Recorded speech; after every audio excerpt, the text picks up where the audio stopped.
Pues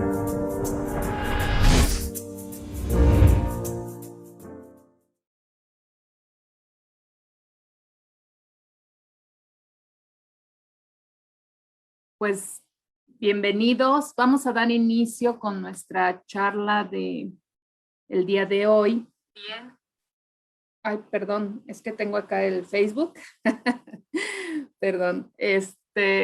Donde tenemos como invitada a la doctora Ángela Beatriz Martínez González. La verdad es que para nosotros es un placer, doctora, que hayas aceptado nuestra invitación por el tema y aparte que es tu área de expertise y en el gremio, así como en otras profesiones y otras poblaciones, pues es algo en lo que estamos trabajando para prevenir, porque obviamente pues hay más actividades, pues ya cuando se tienen que hacer acciones correctivas, pues eso ya, como diríamos, sería toro pasado. La verdad, damos la bienvenida también a las personas, a nuestros asistentes en Facebook y voy a hacer una breve semblanza de la doctora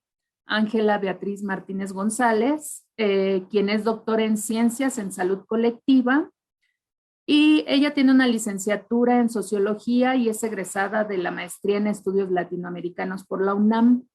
Tiene una estancia postdoctoral en la Facultad de Medicina de la UNAM en el programa de Estudios de la Mujer y en el programa de Estudios de la Mujer en el Colegio de México. Concluyó una estancia de investigación en el Departamento de Psicología en la Universidad de Quebec, en Montreal, desarrollando un balance sobre las políticas públicas de prevención del suicidio en México y formuló una estrategia nacional. De enero a diciembre de 2020 fue esta estancia. Ha sido docente en la Universidad Autónoma de la Ciudad de México, en la Universidad del Claustro de Sor Juana, en la Universidad Iberoamericana, en La Salle y en la del Valle de México.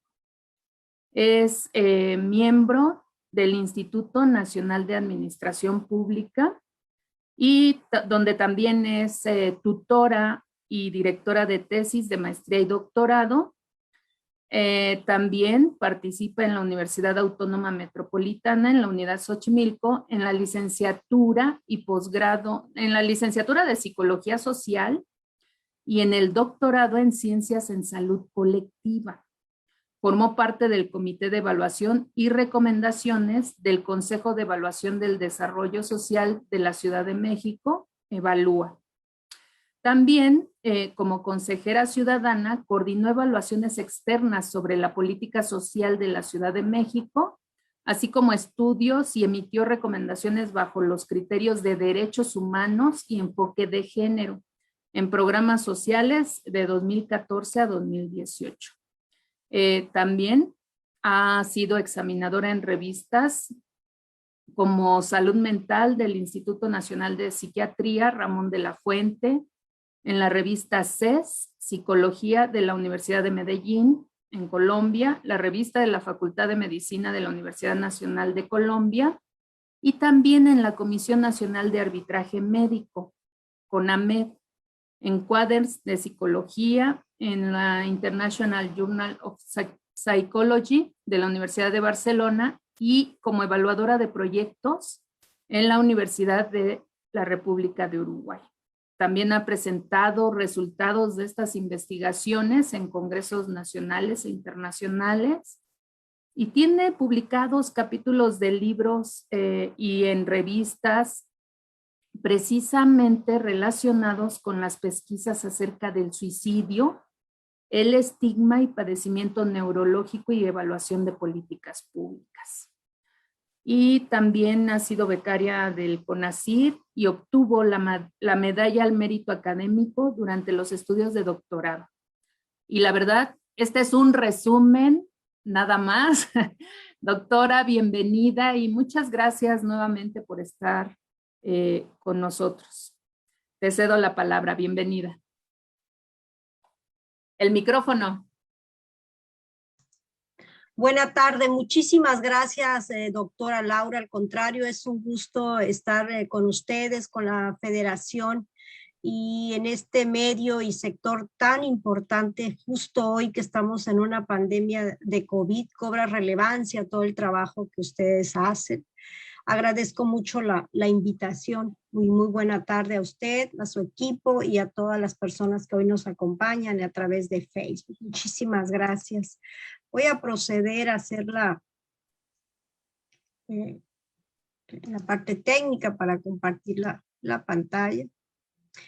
Y bien, pues si me permiten dar inicio a lo que hoy he preparado para esta sesión, como bien ya ha señalado la doctora Laura Arbizu, vamos a hacer un recuento de lo que es la prevención del suicidio. Esta presentación está estructurada en 3 momentos muy importantes. Hablar de los datos epidemiológicos, qué está pasando a nivel mundial, a nivel América Latina y por supuesto en nuestro país acerca del suicidio. ¿Cuáles son los datos, los números? ¿Cómo se está presentando esta causa de muerte en nuestro país? Posteriormente haremos un recuento de qué ha pasado con el COVID y el suicidio, cuáles son esos factores de riesgo que nos han estado presenciando actualmente y que tienen que ver con el suicidio. Y cerraremos esta presentación con algunas recomendaciones que podemos establecer desde una familia a una persona cercana para prevenir sobre esta causa de muerte como es el suicidio. Es la forma en que he preparado y estructurado esta presentación para esta tarde y bueno, esperemos que tengamos también el tiempo que nos permita poder tener un intercambio de opiniones, de experiencias y comentarios. Muchísimas gracias. Bien, pues me permito además iniciar con una frase de un filósofo destacado como es Schopenhauer, y yo lo tomo para iniciar porque nos dice: la felicidad es solamente la ausencia de dolor.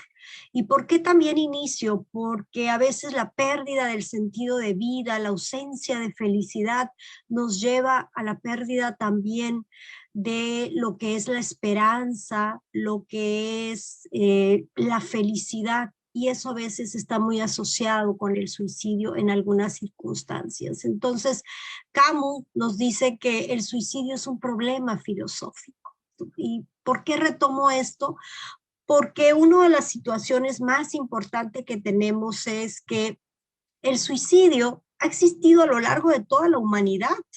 Siempre ha existido el suicidio desde que somos seres humanos, desde que tenemos presencia dentro de la Tierra. Pero el concepto de suicidio, la palabra suicidio como tal, es realmente y relativamente nueva, surge entre 1700 y 1870, se incorpora en la lengua española.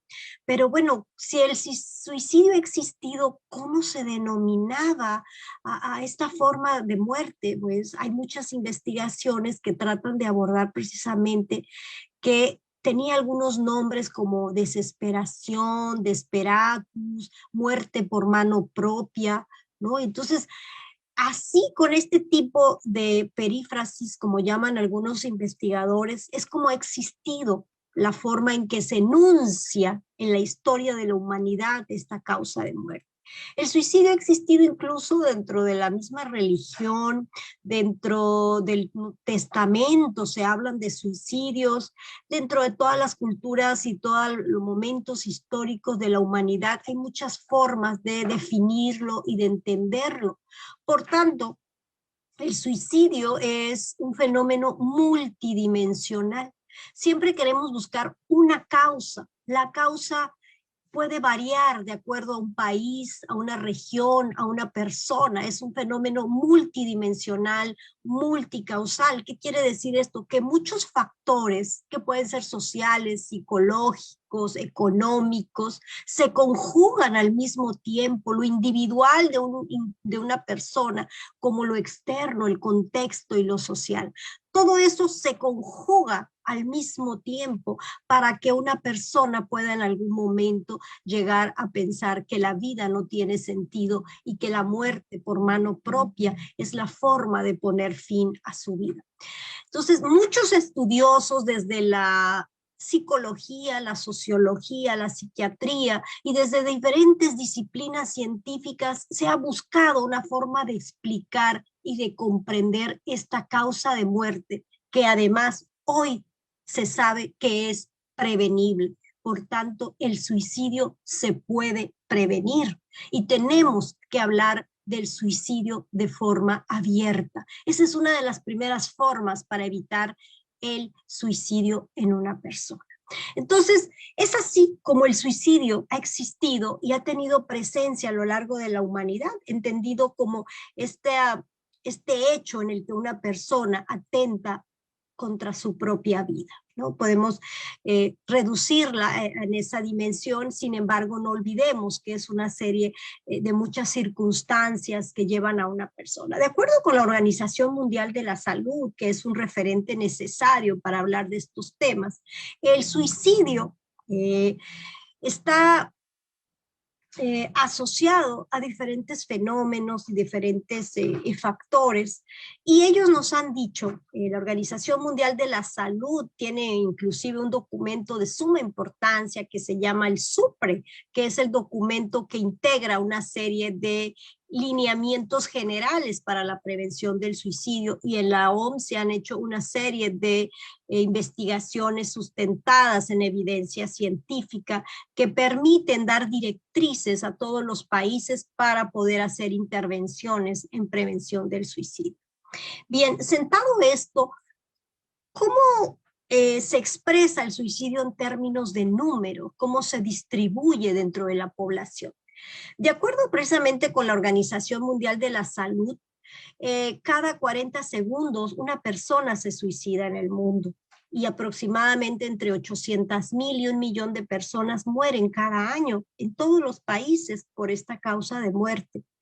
Y ¿quiénes se suicidan más? Los hombres, y las mujeres son los que la intentan. ¿Qué quiere decir? Que el hombre, cuando acaba o busca la muerte, lo logra, y ese es el suicidio consumado. Y cuando una mujer o una persona busca la muerte, pero no lo logra, a eso le llamamos intento de suicidio. El panorama internacional nos dice que los hombres lo llevan a cabo y las mujeres son más frecuentes con el intento. A excepción de China. China es uno de los países donde el suicidio tiene mayor prevalencia en mujeres. Ahí cambia un poquito el perfil como se presenta a nivel mundial. Entonces, en la región de América Latina, aproximadamente 65,000 personas mueren por suicidio al año. ¿Y qué pasa en nuestro país? ¿No? En nuestro país tenemos un rezago de información, es decir, de 2 años. ¿Qué quiere decir esto? Que las cifras oficiales las emite el INEGI, tienen un retraso de 2 años, es decir, en 2020 los datos que se presentaron o que se dieron a conocer públicamente corresponden al año 2018, y este año van a salir las próximas cifras y estas van a ser del 2019. A eso me refiero con rezago. Y bien, en el último dato que precisamente se presenta en 2020, pero que tiene que ver con el año 2018, se reportaron 6,716 suicidios en nuestro país. Y de acuerdo a toda esta parte epidemiológica, por cada suicidio hay entre 10 y 15 intentos de suicidio. Pongamos entonces a sacarnos pues toda una serie de cálculos de todo lo que implica. La tasa de suicidio es, de acuerdo a una serie de investigaciones epidemiológicas, nuestro país no tiene una prevalencia de suicidio elevada en comparación de otros países de América Latina como Cuba, Sudamérica, Uruguay, o países de Norteamérica o en Europa. Pero ¿qué está pasando? ¿Por qué no tenemos entonces una tasa de suicidio elevada? Entonces no es un problema de salud pública en nuestro país. Bueno, las cifras aparentemente nos están reflejando esto, pero el análisis tiene que ser mucho más profundo para poder entender esos 6,000 casos de suicidio. No deberían existir. esos 6,000 casos de suicidio. En otros países tienen una tasa o un número de casos de suicidio mucho más bajo y hay políticas públicas, hay acciones, hay intervención. Entonces, si bien nosotros estamos en un 5.4, ¿no?, de la tasa de suicidio dentro del contexto latinoamericano, y que esto aparentemente no representaría, o es el argumento que algunos dicen, pues entonces no tenemos por qué preocuparnos, pero sí hay una preocupación latente. ¿Por qué? Porque la tasa de suicidio de México, bien, es un retraso de hace 2 años. Realmente, como no hay una política pública, un programa, un registro de las muertes por suicidio, este reflejo está subestimado porque hay mucho estigma, porque no se registran todos los casos, porque la gente esconde cuando hay un suicidio, por muchas situaciones de prejuicio social, de estigma, a que nadie debe saber que una persona murió por suicidio. Entonces se oculta y eso hace que tampoco se refleje la realidad. Y otro punto también muy importante tiene que ver que los datos epidemiológicos reflejan que en los últimos 40 años México ha tenido un aumento sostenido en la tasa de suicidio y que ha representado más del 200% en los últimos 50 años. Por lo tanto, ese ya es un dato muy revelador que nos indica que este crecimiento sostenido que hemos tenido, pues está hablando de que vamos a la alza en el tema del suicidio, ¿no? Y que además vamos a la alza en el tema del suicidio, pero que está bajando también la edad de las personas que se están suicidando en nuestro país, y eso ya es una alerta, porque se están suicidando ya niños entre 10 años y hasta de 8 años. Entonces, sí hay condiciones, y este subregistro pues nos permite entender que esta subestimación es la que no refleja la realidad. Y bien, entonces, viendo esta diapositiva, tenemos que México, pues sí, no se encuentra dentro de los países con alta prevalencia de suicidio, ¿no?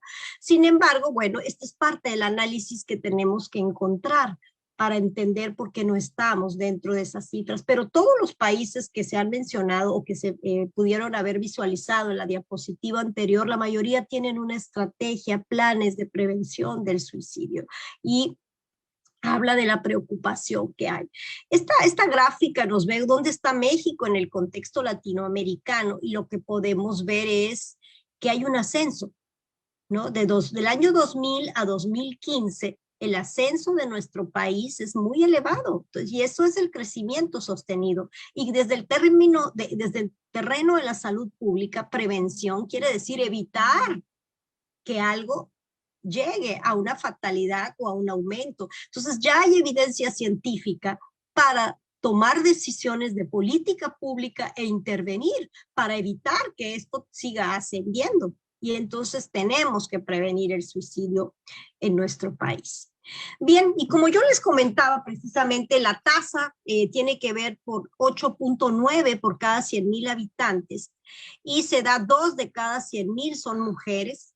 Y en el año de 2018 ya hubieron tasas de niños y muertes por suicidio de 10 a 17 años. Ya están suscitándose casos de suicidio en población infantil, que esto fue parte de lo que con el INEGI mostró en su último informe de 2020, que corresponde al año de 2018, ¿no?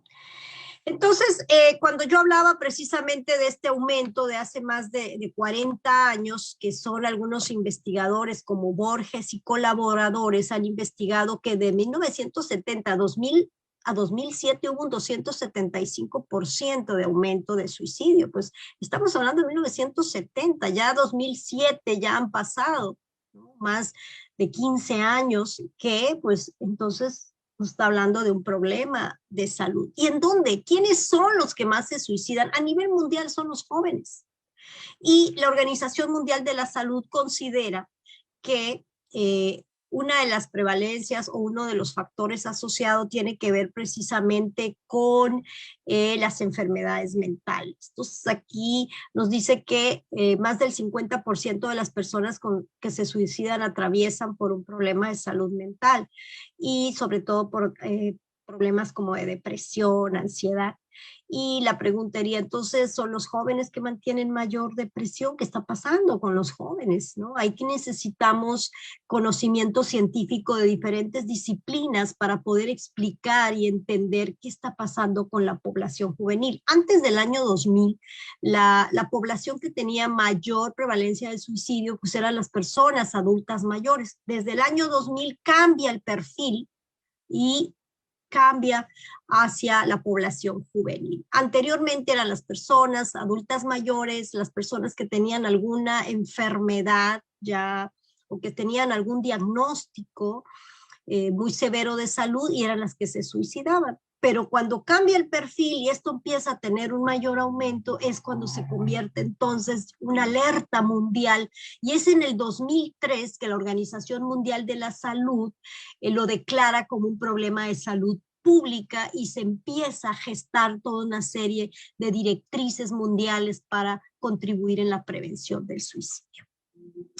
De acuerdo a la encuesta nacional psiquiátrica, por ejemplo, de 2008, aquí encontramos estos datos que ya no son tan vigentes y esto tiene que ver con la importancia de promover, de financiar y de incentivar la investigación en nuestro país en temas de salud mental, porque esto se constituye y como una evidencia científica de la cual tenemos que partir para hacer política pública. Una política pública tiene que partir de la misma realidad, del mismo contexto para poder diseñar estrategias. Entonces, estos datos nos reflejan, por ejemplo, en esta investigación, que la ideación suicida, que quiere decir, está el suicidio consumado, está el intento, que es la persona que lo hace, pero que no lo llega a concretar, y la ideación suicida es la persona que lo piensa, que lo está pensando, que piensa en el suicidio, pero que no lo ha llevado a cabo. Entonces, de acuerdo con estos datos de 2018, en nuestro país se encontraron que 6 millones aproximadamente de personas tenían ideación suicida. Es un dato muy interesante y muy revelador. Y que este dato surgió precisamente durante el periodo de los 12 meses en que aplicaron esa encuesta. Imagínense que estamos hablando de 2008, estos datos. ¿Qué está pasando hoy en 2021 en una pandemia? ¿No? Estos son los antecedentes que tenemos en torno al suicidio, ¿no? ¿Y cuáles son los predictores del suicidio? ¿Qué es lo que podemos encontrar como factores de riesgo? Muchos especialistas consideran que han estructurado y sistematizado los factores de riesgo acorde a los grupos de edad, a la población, al contexto. La población infantil, la población adolescente y joven, los adultos y las personas adultas mayores. En esa forma de distinguir a la población es como han estructurado algunos factores de riesgo. Y estos, recordemos que los factores de riesgo son estas predisposiciones que pueden llevar a una persona que cometa o que tenga un problema de salud, en este caso a que cometa el suicidio.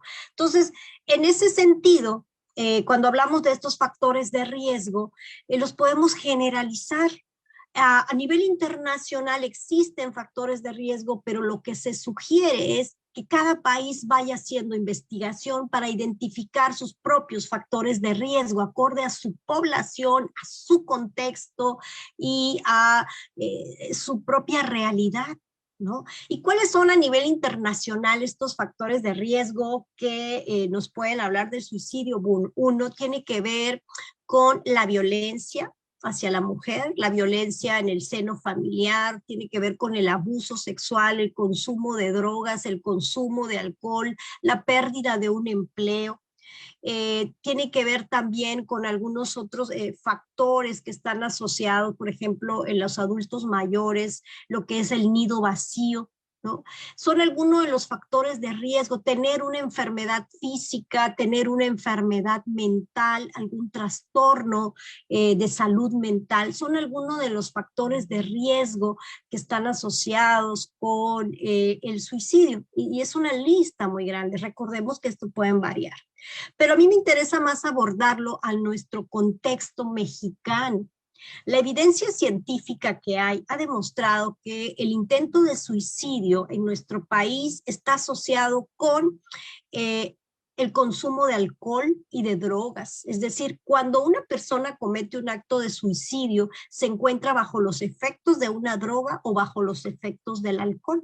Es muy elevado el porcentaje de las personas que han intentado suicidarse o que se han suicidado y que están bajo los efectos del alcohol y de las drogas. Incluso hay personas que cuando se van a suicidar o están planificando un suicidio, empiezan a tener un mayor consumo de drogas y de alcohol. Y esto se convierte ya en una señal, un indicador, porque la persona está empezando a consumir más este tipo de sustancias, y ahí es una alerta que tenemos que considerar. Otro problema está asociado con el abuso sexual y la violencia hacia las mujeres en nuestro país.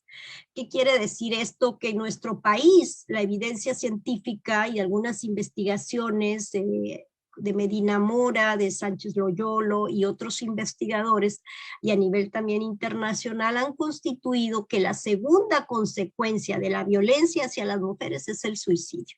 Cuando nosotros trabajamos con mujeres que han tenido violencia por parte de su pareja o han vivido algún acto de violencia, se deja de lado indagar sobre la conducta suicida. Y ahí tenemos un momento para poder prevenir, porque las mujeres que están en esas circunstancias lo pueden llegar a hacer o a intentar o a pensar o a planificar un acto suicida. Entonces, en nuestro país la violencia hacia las mujeres está asociada con el suicidio, el consumo de alcohol y de drogas. Incluso una persona que se vuelve drogodependiente tiene un 18% de veces de riesgo de realizar un acto de suicidio. Por eso se asocia mucho a esta causa de muerte. Otro de los problemas que encontramos con esta causa de muerte en nuestro país es el abuso sexual. Y esto también es un mito, hablar del abuso sexual.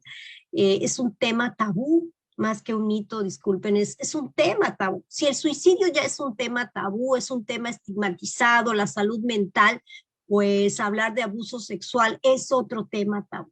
Cuando hacemos revisión de personas que han tenido intentos de suicidio, es porque hay antecedentes de violación y de abuso sexual. En las regiones donde una servidora ha trabajado, como es el sureste de nuestro país, pues han encontrado en los expedientes constantes abusos sexuales. Y esos abusos sexuales vienen de la propia familia, a veces del padre, de algún familiar, y son niñas o mujeres que han vivido violación y abuso sexual recurrente. Y los expedientes, cuando se revisan, ahí está, ¿no? Hay un historial de abuso sexual en la infancia y esta niña o esta mujer vive el intento de suicidio en una edad de adolescencia, de juventud, pero vivió un abuso en la infancia y entonces es cuando encontramos ese intento de suicidio y es muy recurrente, ¿no? Ahí hay un tema tabú y un tema muy importante que explorar. Estas investigaciones que han hecho de González Forteza precisamente han presentado que el 50% del malestar de las personas que se han intentado suicidar y que han tenido un estudio, pues casi más del 50% han manifestado depresión, han manifestado ansiedad y han manifestado el deseo y la idea de morir y de poner fin a su vida, y está asociado con este abuso sexual que han vivido, y es una realidad latente hoy día en nuestro país. Es muy común encontrar en todas las poblaciones rurales mujeres que han sido abusadas sexualmente en la infancia, en su juventud, y entonces por eso viven constantes conductas de intento de suicidio. Bien, estos son algunos de los factores que a mí me interesa puntualizar en este momento porque es una realidad latente que está asociada a nuestro país. Entonces, el consumo de drogas, la violencia hacia las mujeres, el abuso sexual, la violación, está muy asociada con el suicidio. Hay otros factores que están asociados. Podemos hacer un análisis desde una perspectiva de género que tiene que ver el rol.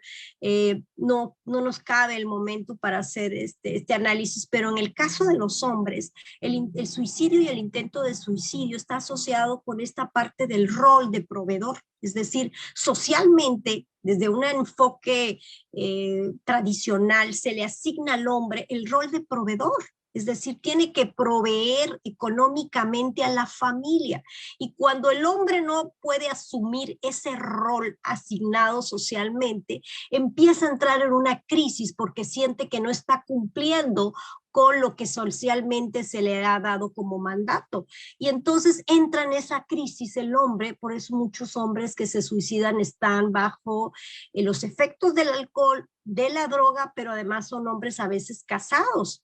¿Por qué? Porque ya sienten que no tienen la capacidad para cumplir ese rol de poder proveer a la familia. Entonces, el desempleo, los problemas económicos están muy asociados a los hombres como factor de riesgo en la conducta suicida. Bien. Bueno, en medio de todo este contexto de una situación de un país en el que nos encontrábamos con estas tasas de suicidio elevadas, con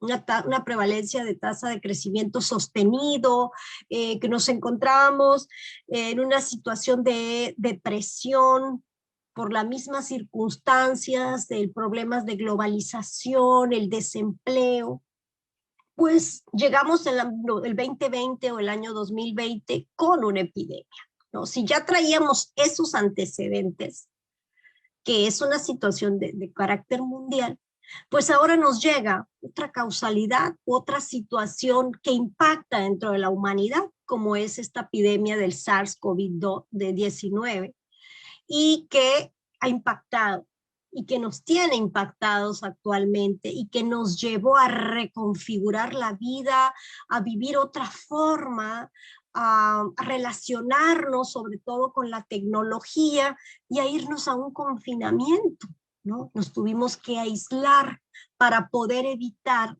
que la propagación del virus empezara a generar ya los devastadores efectos que ya tenemos, como una medida no farmacológica que podía evitar esta propagación del virus ante la falta de tratamientos médicos, ante la falta de vacunas, ante el desconocimiento de un virus que llegó a la humanidad. Ya no veamos la causa y cómo surgió y qué pasó, sino que está presente.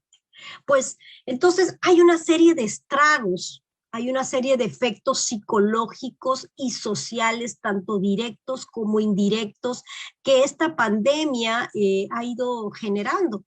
Y esto lo vamos a vincular con el suicidio, ¿no?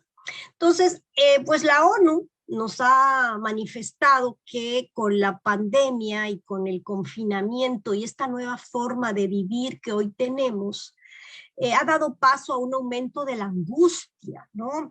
Hoy tenemos una ansiedad por salud.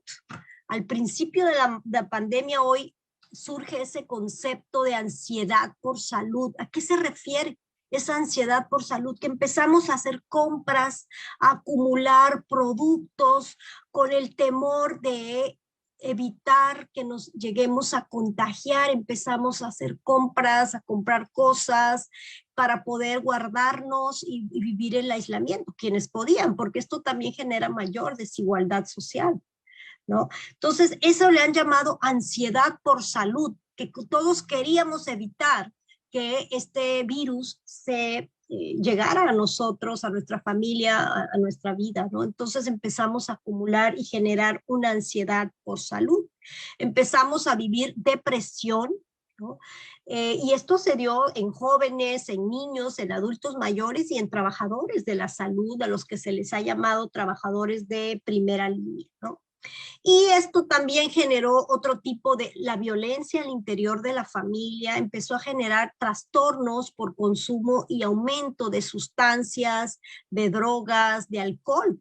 Algunos estudios, por ejemplo, en Estados Unidos han manifestado que hubo un aumento del 40% en el consumo de alcohol y drogas. Muchos países empezaron a investigar qué estaba pasando, cómo se estaba reflejando, y muchos hablan que la evidencia científica, si ya teníamos ese contexto, este perfil epidemiológico, que la depresión estaba en aumento, el suicidio, cada 40 segundos una persona se suicidaba, pues esto ha ido elevándose a lo largo que esta pandemia ha ido tomando mayor presencia en nuestras vidas, ¿no? Entonces, los sentimientos también de pérdida, la desesperanza, la incertidumbre, ¿no? Todo esto nos llevó también a trastornos obsesivos, compulsivos, a trastornos de la alimentación, ¿no? Trastornos del sueño, y eso fue el principio de la pandemia. Hoy, además de estos elementos, tenemos también fatiga. Es el nuevo problema que hoy se empieza a identificar. Tenemos ya una fatiga, un cansancio de esto que estamos viviendo, si es otro problema que empieza a emerger con esta pandemia asociada a la salud mental. Pero además la pandemia, esta pandemia de salud mental, ha afectado en general a toda la población. A todos nos ha afectado y ha impactado de una forma mucho más significativa en ciertos grupos vulnerables, como son los niños, la población infantil, los adultos mayores, las personas que ya tenían un problema de salud mental, son también mucho más impactados porque sus tratamientos, sus citas con los psicólogos, con los psiquiatras, fueron postergadas o anuladas porque el COVID se convierte en la enfermedad y el problema a atender en todos los países del mundo. Entonces, esto hace que quienes ya tenían un problema de salud mental se vean afectados. El aumento de la violencia hacia las mujeres, las personas que ya se encontraban en condición de pobreza, de desigualdad, de desempleo, pues cobró mayor fuerza, y esta pandemia no solo vino a generar todos estos efectos, sino también efectos secundarios e indirectos, como tiene que ver también como la recesión económica, los problemas económicos, el impacto y el cansancio en el personal de atención y de salud, como es la persona de primera línea. Y pues esta ansiedad por la salud que ha generado un impacto y una recesión económica, porque ha dejado que muchas empresas pues hoy ya no existen, quiebras y otros problemas de salud mental, de salud física, personas que ya no fueron atendidas porque se suspendieron sus citas. Eso ha generado. Y hoy estamos hablando entonces de una pandemia silenciosa de COVID-19 y salud mental. Estamos ya transitando y nos encontramos en esta pandemia silenciosa de COVID-19 y salud mental, de la que pocos hablan por los efectos del confinamiento, por los efectos de todo el impacto que ha tenido en nuestra vida. Un informe de la Organización Mundial de la Salud en 130 países reflejó que el 40% de los países redujeron el poco presupuesto que algunos ya tienen a la salud mental y a la salud. Fue eliminado, suprimido para atender el problema de la pandemia, y pues ya no se le dio atención a la salud mental.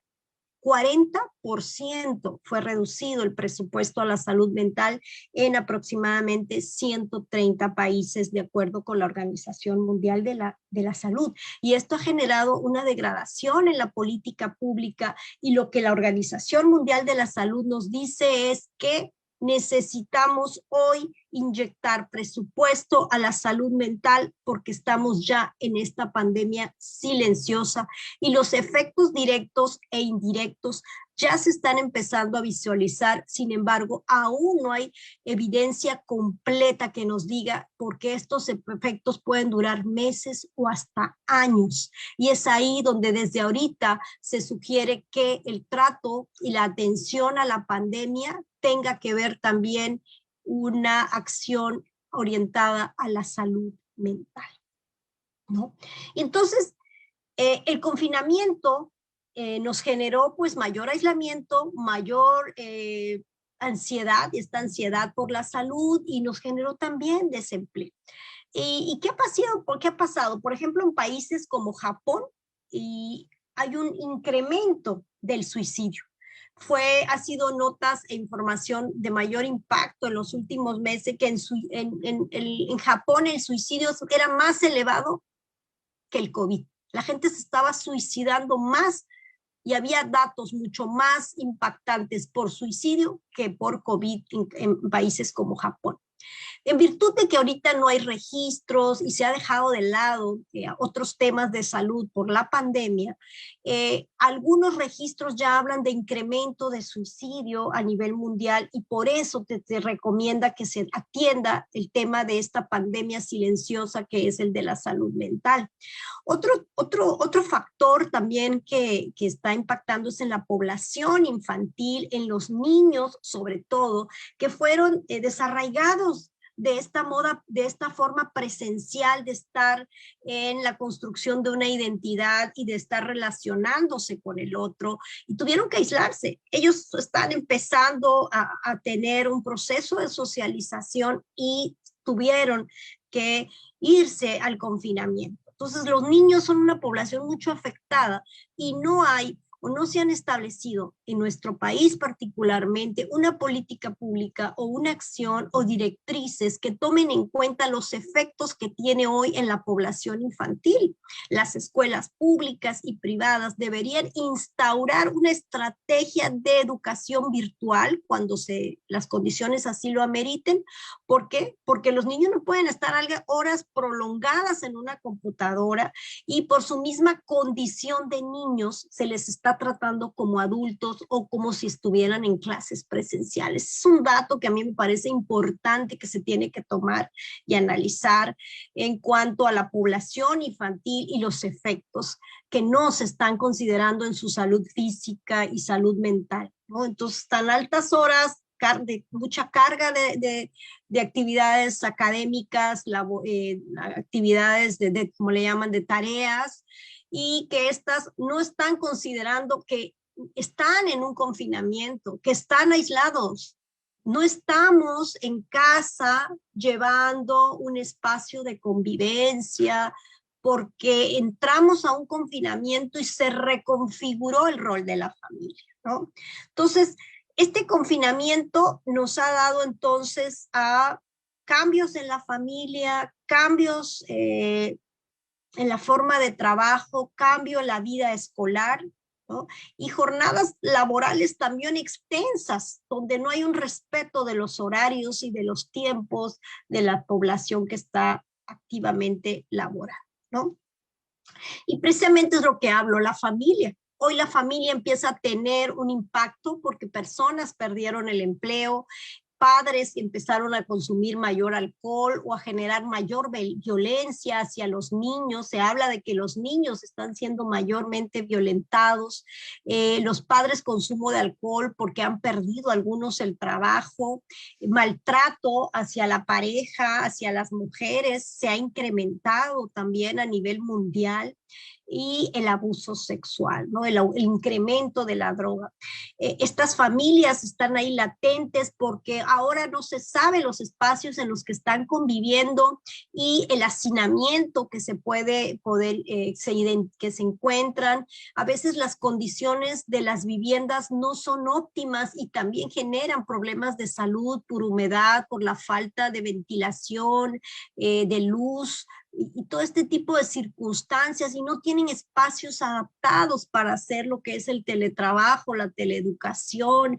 Hoy la mujer tiene una sobrecarga de trabajo mucho más grande porque tiene que lidiar con la convivencia de los hijos y con las actividades domésticas y además con el empleo, quienes están también involucradas en una vida activa, ¿no? Entonces, todo esto generó al interior de la familia una serie de modificaciones y esto nos lleva a problemas de salud mental, de ansiedad, de depresión, que se asocian como predictores de una conducta suicida, ¿no? Entonces, pues esta crisis pues ha generado de la pandemia, ha generado que hay un aumento, de acuerdo con la Secretaría de Salud, de un 20% de suicidio en México, con datos del año pasado, del 2020.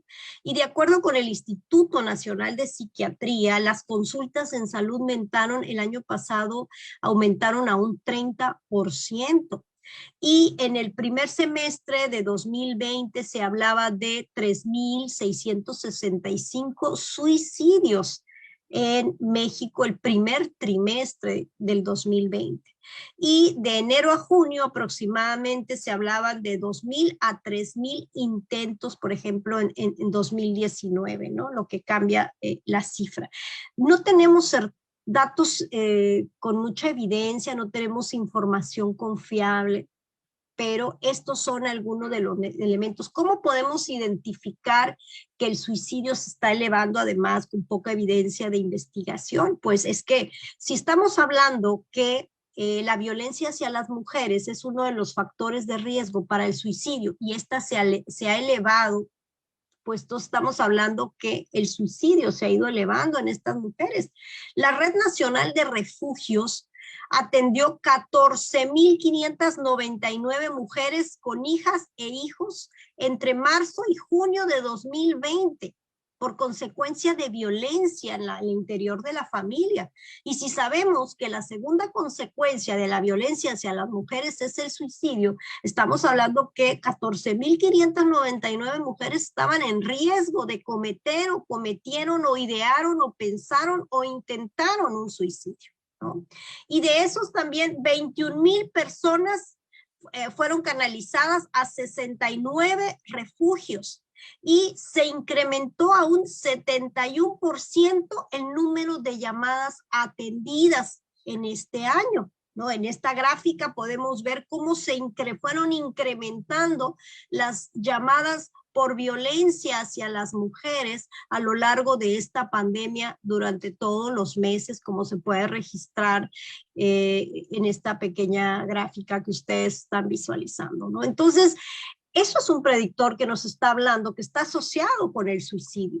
Y otro de los problemas es el trastorno psiquiátrico en niños y adolescentes durante tiempos de pandemia. Esta es una investigación justo que hicieron en 2020 y que nos permite identificar cómo la amenaza de COVID, esta angustia de la salud, esta angustia y ansiedad por la salud, por el temor a contraer la enfermedad, a atrapar el virus, pues genera depresión, genera ansiedad, la pérdida de algún ser cercano, de algún familiar. Estamos hablando de duelo, estamos hablando de cifras oficiales que 200,000 personas han muerto por suicidio en nuestro país. Estamos hablando de 200,000 familias en duelo.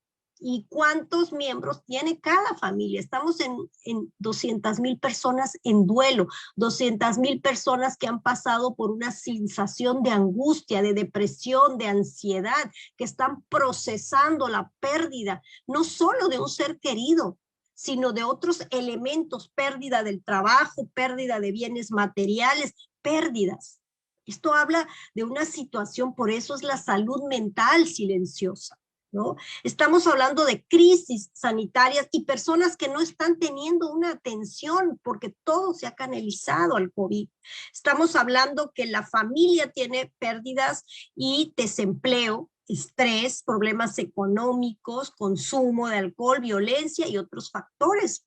Los niños están en medio de todas estas circunstancias y como los niños empiezan a sentir y a recibir todos esos efectos de los padres, pues son personas de mucha vulnerabilidad por el proceso que están viviendo de crecimiento, de construcción de su identidad, ¿no?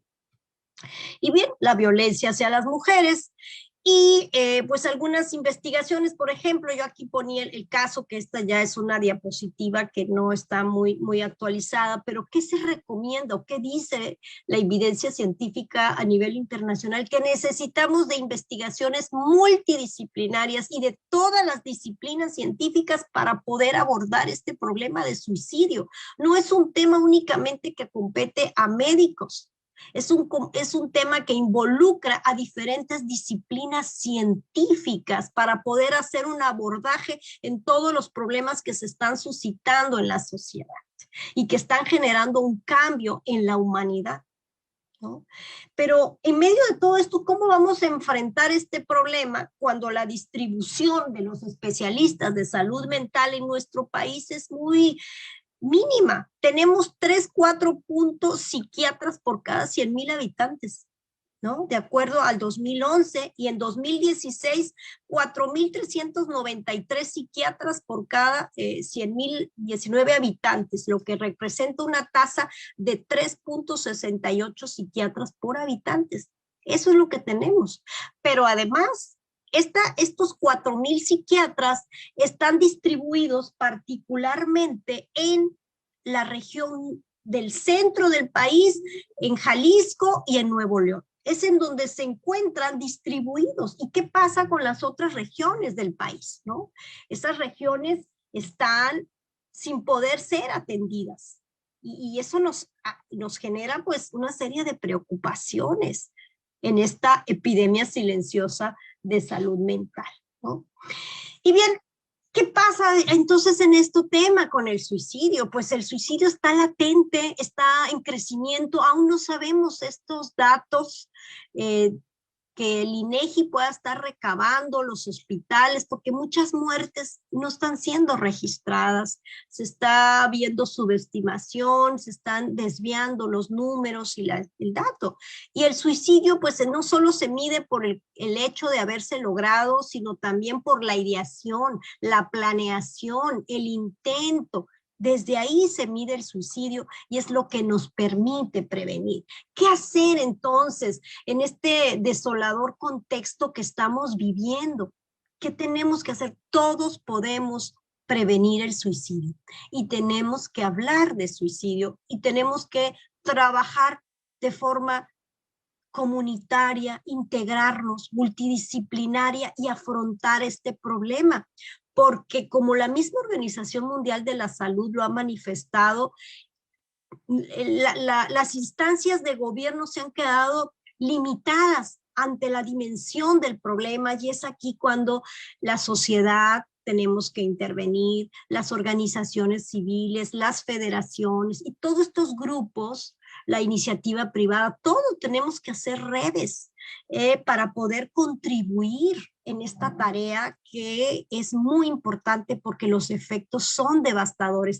Aún no tenemos datos precisos y aún no sabemos la dimensión y el daño, la vivimos cotidianamente dentro de nuestra cercanía. Y en ese sentido, prevenir el suicidio, esta causa de muerte, esta depresión, la podemos hacer nosotros, desde la casa, desde la familia, desde el trabajo, desde la escuela, podemos intervenir. Hay una serie de indicaciones muy generales que nos pueden ayudar. Primero, hablar del suicidio. No es algo que vaya a contribuir a generar suicidio, es un mito. Cuando hablamos de la suicidología, que es un concepto que un psicólogo norteamericano construyó en la época de los 60, de los 70, este conjunto de conocimientos nos ha dicho que existen muchos mitos, es decir, ideas negativas en torno al suicidio. ¿Y cuáles son algunas de estas ideas negativas? Pues pensar que hablar del suicidio lo va a promover. No, tenemos que hablar porque eso nos va a ayudar a prevenir, a identificar que una persona está pensando en la muerte y entonces es con nosotros podemos hacer algo. Y el que dice que se va a matar no lo hace, no. Una persona que nos habla de que quiere acabar con su vida y tiene factores de riesgo adversos, que hay factores de riesgo latente, violencia, consumo de alcohol, pérdida de empleo, que estamos viendo que está en una depresión, hay que poner atención. Cuando alguien nos dice, ya no quiero vivir, hay que poner atención en el lenguaje corporal, en qué forma nos los está diciendo. Si esta persona está teniendo cambios en su vida, que lo vemos más desaliñado, lo vemos muy decaído, y no es la persona que solíamos conocer, y nos dice que se quiere morir, hay que prestar atención. No es un mito el creer que el que lo dice no lo hace. Pero también es otro mito que el que lo hace no lo dice. No, hay señales, hay formas, a veces no las sabemos, no las podemos identificar y cuando se pregunta, ¿por qué no? Nunca supimos, nunca nos dijo. Es que a veces no solo es verbalizarlo, sino hay otras formas que tienen que ver con la conducta y que nos están hablando de que esa persona está pasando por una depresión, por una ansiedad o por una idea suicida. El suicidio se hereda, el suicidio no se hereda una práctica, ¿no? Así como se hereda la violencia hacia la mujer, la violencia, el machismo y otras prácticas, de igual forma es algo aprendido, es un aprendizaje que la gente podemos encontrar, por ejemplo, en Yucatán, en Tabasco, familias completas que tienen pautas suicidas, el tío, el primo, la hermana, cadenas de suicidio, porque son prácticas que se han ido aprendiendo y que nosotros le llamamos como un proceso de imitación. Por eso hay que tener cuidado en los medios de comunicación de cómo se habla del suicidio, porque se puede imitar. Bien. ¿Solo los viejos se matan? No, también los niños. Y hoy están en una situación de mucha vulnerabilidad. Quien lo intenta una vez estará siempre en riesgo, se convierte, no siempre está en riesgo si tiene la atención adecuada y el seguimiento adecuado, ¿no? Pero una persona que lo intenta una vez es un grupo de riesgo. Hay otros mitos, incitar a una persona, órale, hazlo, vamos, inténtalo. Eso no se debe hacer en una persona que habla de morir. Nunca se debe incentivar a una persona. ¿Qué necesitamos hacer? ¿Cómo podemos identificar en forma general cambios? Cuando vemos a una persona en un contexto adverso, como el que mencionamos como factores de riesgo, pérdida de empleo, abuso, consumo de alcohol, violencia, y que está en una situación de contexto difícil y se acompaña de depresión, de llanto inconsolable, empieza a aislarse, amenaza con suicidarse, un día de estos ya no me van a ver que voy a desaparecer, pero se van a acordar de mí. Y este tipo de frases se acompaña además de deseos de morir, habla de la muerte, habla del suicidio, tiene desesperanza, ya no quiero vivir, no aguanto esto, ¿no? Tiene cambios muy bruscos de conducta, está llorando, un día está feliz, está aislado, ¿no? Tiende al aislamiento, cuando empieza a consumir alcohol, mayor droga, recordemos que esto puede generar una mayor probabilidad de cometer un suicidio, o puede empezar a somatizar, a quejarse, me duele la cabeza, me duele el ojo, me duele esta parte del cuerpo, no puedo dormir, tienen insomnio o duermen de más. Empiezan a tener cambios en la alimentación, es decir, comen más o comen menos. La palabra clave es diferencias. Vemos a una persona diferente, desaliñada físicamente, en la que su apariencia física ya no es la misma, descuidada, y está en medio y habla de morir y empieza a hablar de suicidio, hay que prestar atención. Entonces, ¿cuáles son esas otras señales de alerta de la forma en que se verbaliza, en que se dice que se va a morir? Por ejemplo, hace frases y comentarios como no valgo nada, esta vida es un asco, mi vida no tiene sentido, estarían mejor sin mí. Pero recordemos, estas frases tienen que estar en medio de un contexto adverso o de factores de riesgo. ¿no? Despedidas verbales, muchas personas que se van a suicidar lo empiezan a planificar, regalan objetos, empiezan a hacer testamentos, por ejemplo, un joven. No confundamos a veces con está la semana del testamento en algunas ciudades, ¿no? Pero pues hay que poner atención. Despedidas, te regalan objetos, empiezan a llorar y se empiezan a despedir como si fuese la última vez, ¿no? Quiero que sepan que todo este tiempo me has ayudado mucho, pronto ya no te voy a molestar, te voy a dejar de hablar, ¿no? Lo mío no tiene solución, las cosas no van a mejorar, me gustaría desaparecer, yo ya quiero descansar o no quiero seguir viviendo. Hay que prestar atención a estas frases, no minimizar. Es mejor prevenir, evitar a que el acto llegue a desencadenarse. ¿De qué depende que una persona lo haga? ¿No? De sus factores de riesgo, de sus condiciones, y cada persona y cada situación es diferente. En otros puede evolucionar más rápido y en otros puede llevar mucho más tiempo. Esas son las circunstancias. Las enfermedades mentales, la depresión, el consumo de alcohol, el aislamiento, la falta de redes familiares y de redes sociales. Nos hemos convertido en una sociedad individualista, egoísta, en la que somos fríos y ausentes ante el dolor del otro, ¿no? Y eso daña también. A veces la escucha, el escuchar a una persona puede salvar una vida, ¿no? Entonces, ¿qué podemos preguntar? A veces hay que ser empáticos, a veces el escuchar, el ser una persona que aprenda a escuchar al otro y a prestar la atención, nos puede ayudar mucho. Y en este proceso de empatía, a veces preguntar, ¿es que has pensado en suicidarte? Claro, no es algo que hacemos de forma directa, sino en un diálogo, sentados, prestando atención, prestando oídos, ¿no? En un momento de privacidad. Hay que hablar con la persona y hacer estas preguntas. ¿Has pensado en suicidarte? ¿Has tenido ideas? ¿No? ¿Cómo lo has pensado hacer? Esto puede salvar una vida. ¿Cuándo piensas hacerlo? Si una persona me empieza a decir, sí lo he estado ideando, ¿cada cuánto vienen estas ideas? ¿Qué tan frecuentes son estas ideas? ¿En qué momento te surge esta idea? ¿No? ¿Cómo has pensado hacerlo?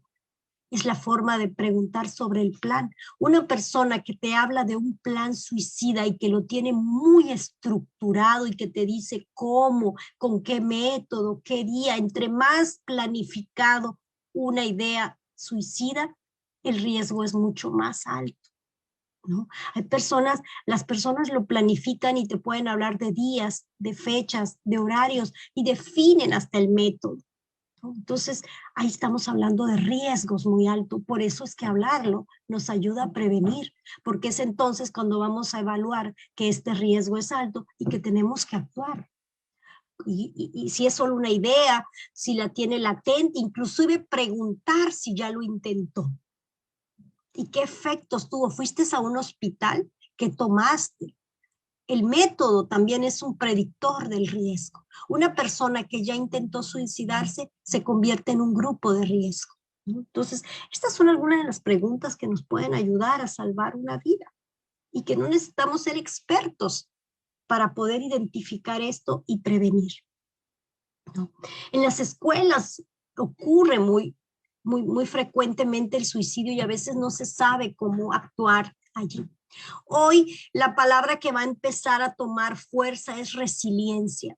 Resiliencia escolar, vamos a hablar de resiliencia escolar, de docentes y de profesores resilientes, porque vamos a adquirir un rol importante cuando estos jóvenes empiecen a integrarse a la vida presencial de las escuelas o desde la misma distancia. Hoy ya tenemos que aprender a identificar, estamos todos mediados por una cámara, por la tecnología, y no sabemos lo que estén pasando detrás de esa cámara, lo que está viviendo o sufriendo un niño, un alumno. Hay que aprender a identificar, hay que ser empáticos, hay que hablar y no minimizarlo, tampoco hacer el suicidio como un acto heroico, ¿no? Y empezar a identificar estas causas que nos puede ayudar a ser profesores resilientes, escuelas resilientes, porque vamos a empezar a trabajar todos este proceso de resiliencia. Y bien, ¿qué nos recomienda la Organización Mundial de la Salud? ¿Qué hacer y qué no hacer? Primero, hay que escuchar a una persona, mostrar empatía y mantener la calma. Hay que sentarse y buscar el momento para escuchar y concentrarse en lo que esa persona nos va a decir, ¿no? Hay que mostrar apoyo y preocupación, pero no forma falsa.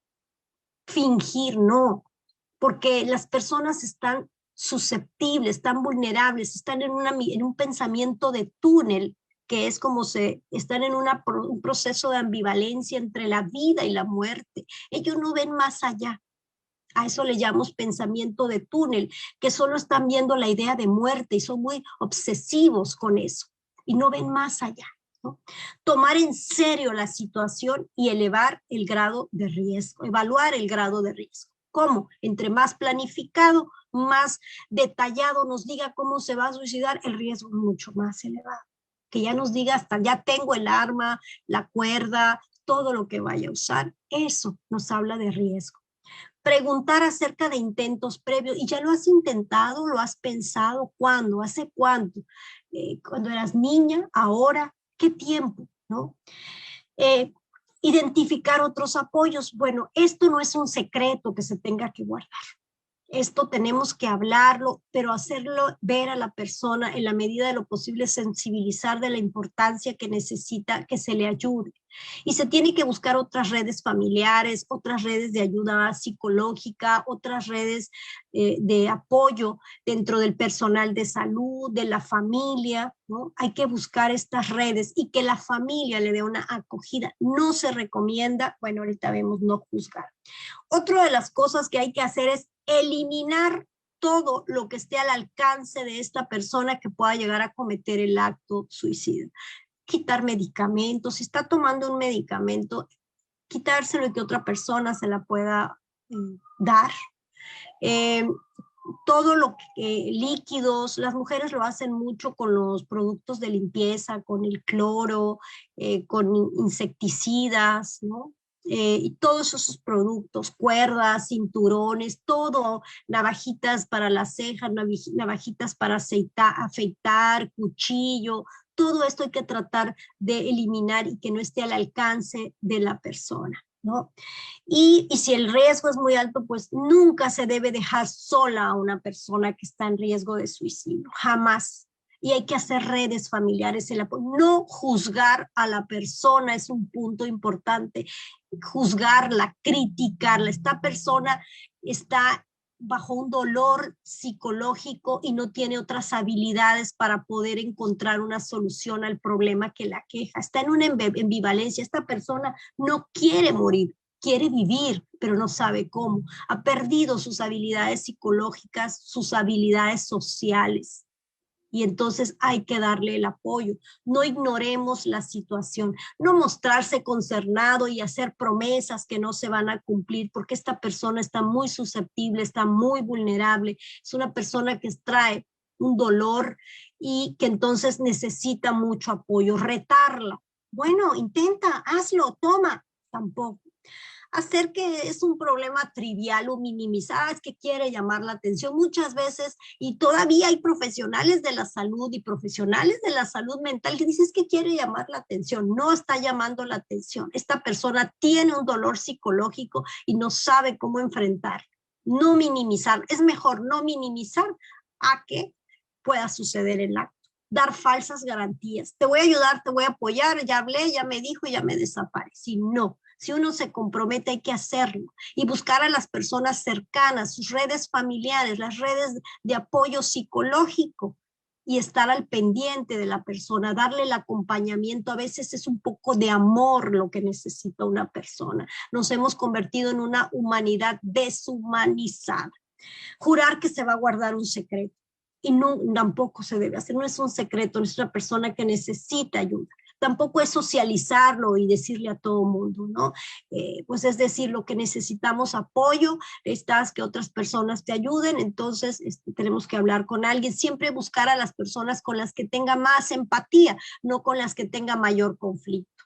Y nunca dejar sola a esta persona. Bueno, sintetizando entonces, nunca dejar sola a una persona mientras tengas ideas de matarse, evitar que el familiar tenga acceso a los métodos que pueda usar, avisar a otros miembros de la familia para que contribuyan pues en el apoyo emocional, en el sostén y en la crisis suicida, y acercar a esta persona a las fuentes de salud mental, buscar la atención de un psicólogo, de un psiquiatra que evalúe el riesgo, que nos diga qué riesgo de suicidio está, que cómo se encuentra esta persona, que le dé el tratamiento. Pero no solo se trata de ya le dio la atención el psicólogo o el psiquiatra y yo me desligo como familia y dejo todo en manos del psicólogo. No, la familia juega un rol importante. La familia, el ambiente cercano juegan un rol. Ellos también tienen que intervenir. Es un trabajo en equipo de la familia, de la gente cercana, del profesional o los profesionales de la salud. Y eso es muy importante, ¿no? Y evitar los conflictos familiares en una persona que se encuentra en estas circunstancias. Y bueno, estos son algunos de los elementos que les quiero compartir hoy en cuanto a qué hacer, cómo está el suicidio, y aprovecho el momento para invitarles que pues yo soy la presidenta de una asociación civil, agradezco a la federación que hoy me haya invitado, y esta asociación en la que una servidora forma parte es la Red Mundial de Suicidiólogos, que somos una organización civil que trabaja en la prevención del suicidio, y justo en esta semana vamos a inaugurar y vamos a abrir una primera campaña de información y de prevención del suicidio con jóvenes estudiantes de la Universidad Autónoma Metropolitana, Unidad Xochimilco, estudiantes de psicología social, de diseño y comunicación, que están preocupados por este tema, y vamos a lanzar una campaña de información donde podamos trabajar y estar interactivos, que se llama Respira y comencemos de nuevo. La vida tiene sentido, ¿no? Entonces, pues agradezco mucho la invitación que me han dado. Espero pues haber cubierto sus expectativas y que les haya servido esta charla. Y recordemos, quien tiene un porqué para vivir encontrará siempre el cómo. Entonces, la vida tiene sentido, la vida no es lineal. La vida tiene altas, la vida tiene bajas, y eso es parte de la vida y la que tenemos que ir enfrentando y afrontando todos los días, y sobre todo en este momento tan difícil como es la pandemia. Tenemos que hacer fuerza, redes, y trabajar con esta epidemia silenciosa en salud mental, y todos podemos contribuir a que esos problemas de salud mental no conlleven al aumento de la muerte por mano propia. Entonces, la vida tiene sentido y hay que vivirla. Muchísimas gracias. Así que muchas gracias, doctora Ángela. Realmente, en un inicio que platicábamos, realmente es un tema que da para mucho. De hecho, ahí en la UAM Xochimilco está precisamente también la carrera de veterinaria, en la UAM.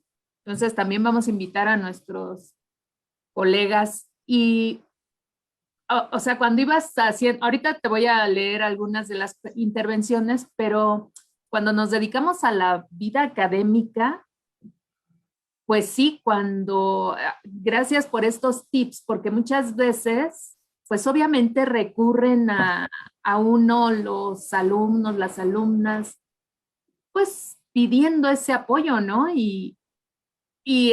O sea, en este sentido, pues lo que menos debemos hacer es alarmarnos, sino tomar las cosas con calma, pero realmente es difícil. O sea, me parece que todos los académicos, todos los profesores, así como nos hemos tenido que, pues al menos ir capacitándonos en cuestiones de género, también en este tipo de situaciones, porque formamos parte de esa red y también somos parte de esa red, porque todos caemos en estos episodios, ¿no? Es parte de esa vida, la vida no es lineal, y pues tenemos todos los altibajos, pero aquí lo importante son esas redes con las que podamos contar en determinado momento, y de mucha reflexión. Gracias, doctora. Voy a dar paso a dos preguntas que tenemos en el Facebook. La primera es, ¿qué disposiciones se deben implementar en las universidades para prevenir el suicidio en estudiantes? Aquí obviamente pues lo enfocan en medicina veterinaria y zootecnia, porque realmente, bueno, es en el área donde estamos y el hecho de que tenemos materiales a la mano como bisturís, o sea, muchos profesores hemos tenido esas experiencias y tenemos que abordarlo, o sea, desde bisturís hasta los medicamentos, que a veces de alguna manera es muy fácil tenerlos a la mano.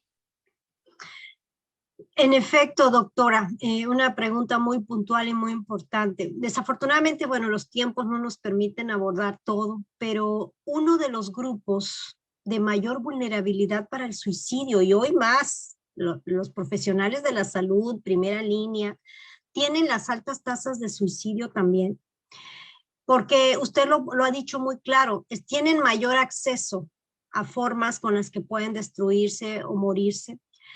Y en efecto, países como Estados Unidos hay evidencia científica, hay protocolos. Desafortunadamente en nuestro país no la hay, pero se tienen que implantar e implementar acciones. Hay protocolos internacionales, no protocolos, hay directrices, lineamientos de qué hacer, pero se debería realizar protocolos en las escuelas de medicina, de veterinaria y en general todo el terreno de la salud sobre qué hacer y cómo identificar, porque hay mucho estrés, hay mucho suicidio y hoy precisamente, como yo anunciaba en una de las diapositivas, la Organización Mundial de la Salud manifiesta preocupación en los profesionales de la salud.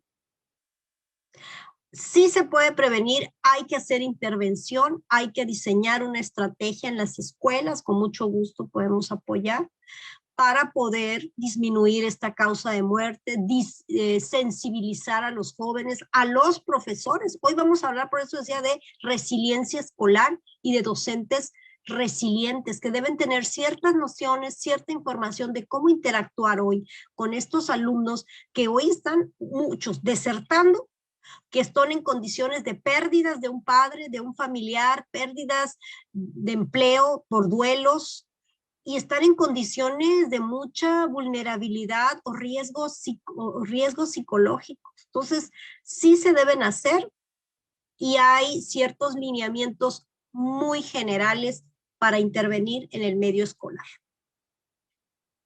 Muchas gracias, doctora. Y sí, en efecto, también esa parte de minimizar, ¿no? Digo, desgraciadamente, en lo personal he tenido muchas de estas acercamientos por parte de los alumnos, porque pues luego encuentran a veces simplemente que alguien los escuche. No quieren que les resuelvas nada, sino que los escuches. Y alguna vez uno de ellos me decía, es que yo les digo a mis papás que quiero ir al psicólogo, pero ellos me dicen que no, que por qué quiero ir si yo estoy bien. O sea, y estoy hablando de, pero era alguien de 20 años, ¿no? Entonces,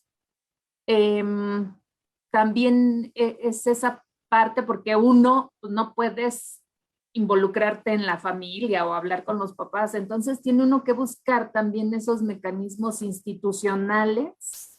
Y aquí la verdad, gracias doctora que pues nos comentas de esa red que presides, esa asociación civil, porque la verdad me parece que a través de la federación podemos hacer una sinergia muy grande, porque además, deja comentarte que en el Facebook, pues muchos de nuestro público asistente, pues es pura gente joven, o sea, son chavos, entonces es esa parte, pues de las situaciones que sepan que no están solos, o sea, eso es algo bien importante, no estamos solos, pero nos sentimos solos con todas estas situaciones, ¿no?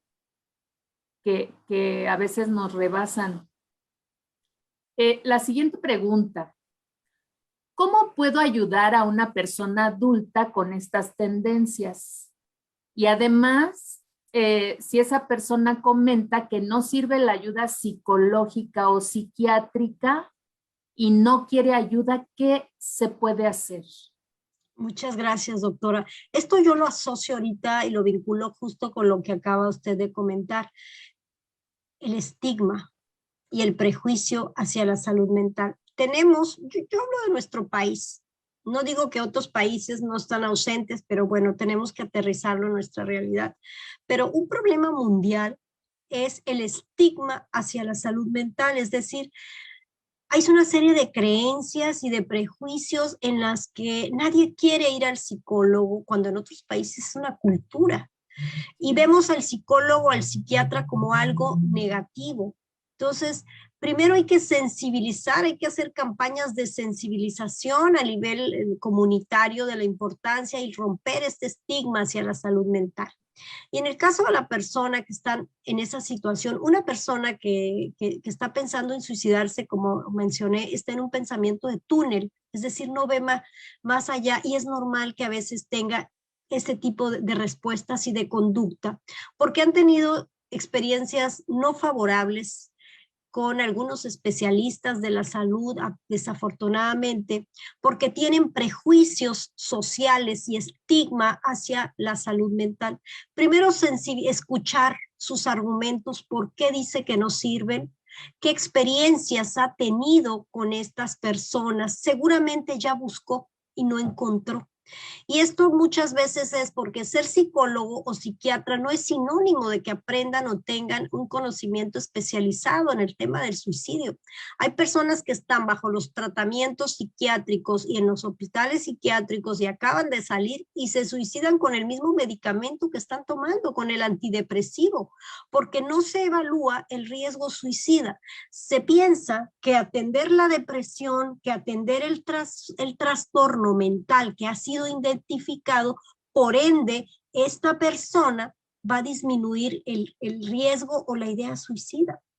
Y aquí es parte del desconocimiento. Se tiene que evaluar el riesgo suicida y lo tiene que hacer un especialista, que un especialista nos está diciendo es que está llamando la atención y atendió a una persona como esta, pues se entiende por qué rechazan la ayuda psicológica. Entonces, hay que escucharlo, por qué no quiere ir, hay que sensibilizarlo, es difícil, no es fácil hacer esta tarea, hay que sensibilizarlo y darle el acompañamiento y decirle, yo te acompaño.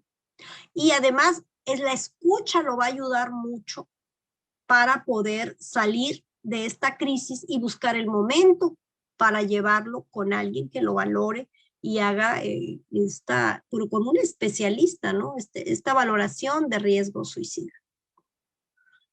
Sí, pero no dejarlo pasar, como bien lo comentas. Y pues aquí la verdad es un tema que nos pasaríamos no toda la tarde, o sea, días, años. Y en primer lugar, pues sí, antes de pasar a los otros comentarios, sí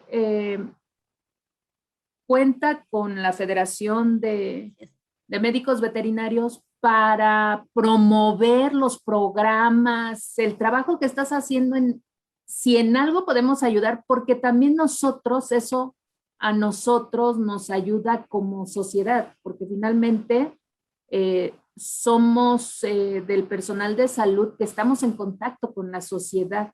Entonces, sí cuenta. Gracias. Vamos a hacer esa sinergia y te agradecemos. También en proyectos que quieras realizar, la federación, tenemos un colegio en cada estado, incluso uno en la región lagunera, y aparte hay asociaciones de especialistas. Es decir, tenemos un alcance nacional y también representación internacional, y eso porque podemos potenciar, y como comentábamos al inicio, desde el ámbito de la prevención, que eso es muy, eso es lo que deberíamos, como nos enseñan, sale más barata la medicina preventiva que la curativa, ¿no? Pero y aquí sí nos dan muchos comentarios de admiración y agradecimiento, excelente charla, y de hecho Gracias. algunas personas pues nos piden tus datos de contacto, ya al final venían. De todas formas, el video de esta charla va a quedar en el Facebook y pues la verdad esperemos que no sea la última ocasión al respecto. Podemos incluso hacer un estudio. Bueno, ya esto sería cuestión metodológica y demás para conocer datos reales de nuestro país, al menos en medicina veterinaria. Entonces, pero esa es otra, afortunadamente en el gremio, pues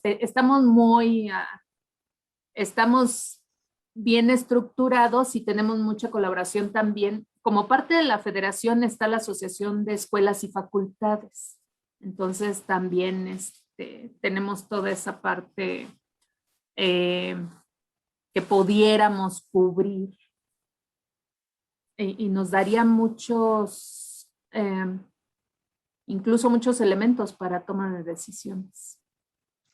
Sí, doctora, por supuesto, son momentos cruciales en los que tenemos que hacer redes, unirnos como frentes, como equipo, como organizaciones y contribuir con nuestros conocimientos disciplinarios en esta situación que hoy estamos atravesando, justo por esa situación.